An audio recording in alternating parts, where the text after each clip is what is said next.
Alrighty then, vocab 35. So our first one is Tang and Tact. And if you look at the book pages, Tang and Tact means touch, okay? And it tells you another way to think of this is looking at things as being tangible, like a gift that is tangible is a gift that you can touch. Tangible material, something you can physically touch, okay? So then we have 6 words with that root. The very first one is the sentence, Anna was relieved to find the house intact after the tornado. The barn was gone. So how was the house undamaged? So intact means that it is not touched. So it is whole, okay? Not touched, whole.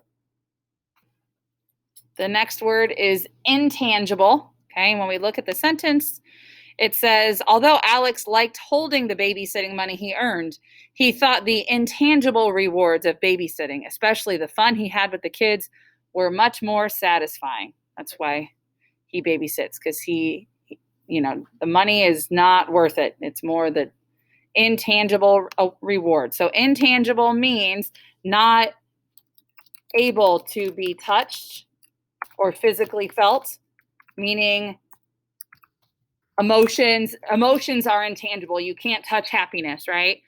Intangible means that it is not something that you can physically touch. Tangible means that you can physically touch it. Okay, the next word is tact and tactful. They're both in the same example. So Connor was not taking his sister to the concert. He knew he should be tactful and break the news to her gently. Unfortunately, he had no time and no tact, and he yelled at her on the way out the door. All right. So to have tact is the right touch. Basically, you're able to do and say the right things, okay?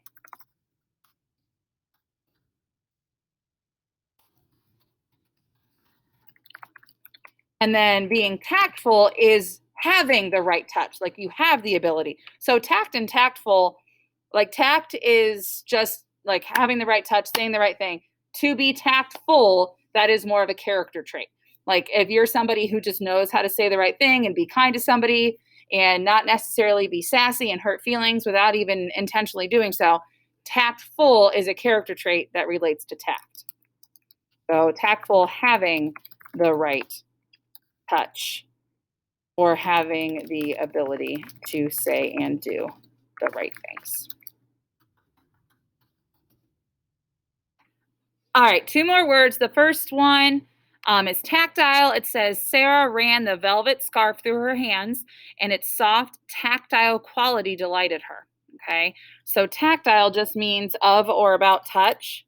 There's people who have of or about touch.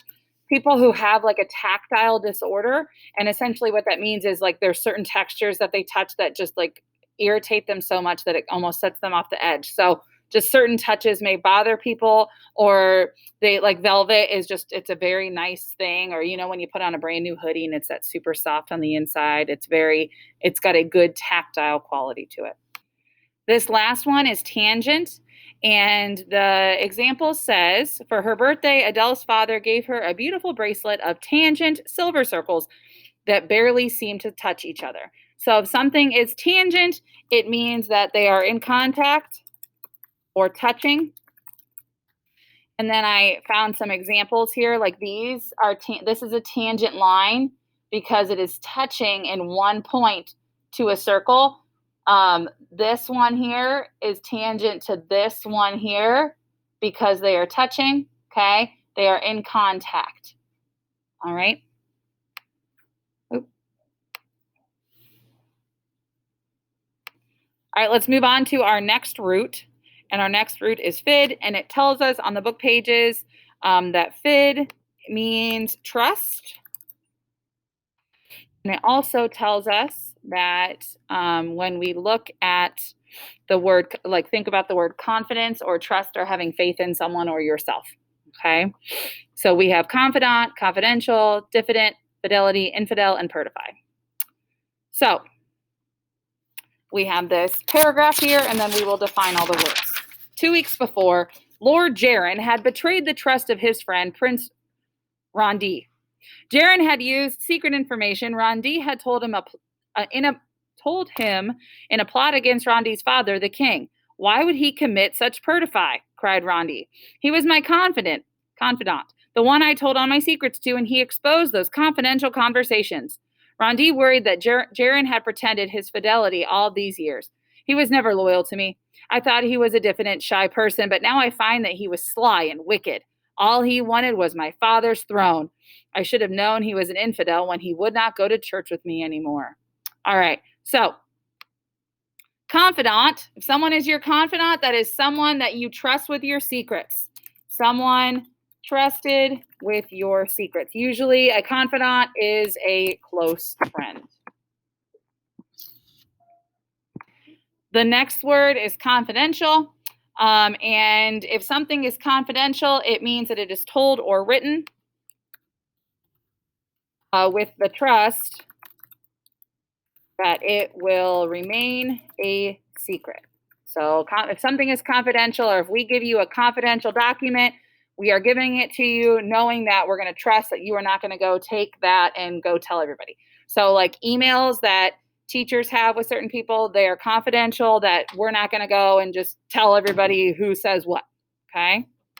All right. So if someone is diffident, that means that they don't have trust in themselves. They don't have self-confidence. Okay. So lacking in trust in yourself, lacking self-confidence. A lot of times if you're diffident, you're shy.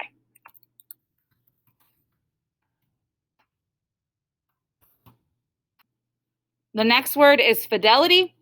Having fidelity means that you have trust in someone or faithfulness to someone. Okay. If you lack fidelity, you lack trust.